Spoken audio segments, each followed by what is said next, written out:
The hills around Bristol echo the sound of a hammer hitting an anvil as world-renowned craftsman Larry Harley creates another masterpiece. Harley is known worldwide as a master bladesmith. I feel sorry for people that have a job. They have to go to work. I get to go make knives.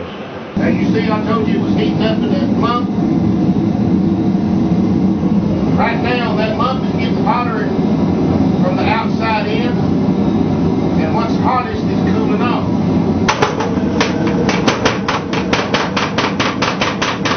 My daddy started making knives back in the 30s, and I think there's still some knives floating around out in Montana with my grandpa's name on them. I got laid off. I was selling replacement parts for mining machinery back in the early 80s, and my dad had taken early retirement, and we ended up meeting each other every morning for coffee and reading the paper, and we'd go down the basement and mess around. He'd always been making knives, you know.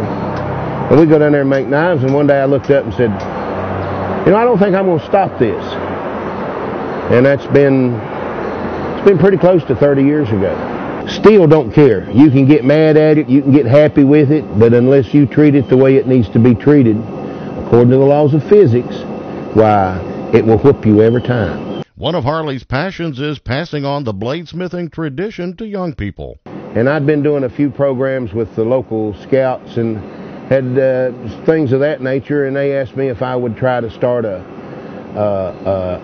an organization strictly for kids and to teach them how to bladesmith.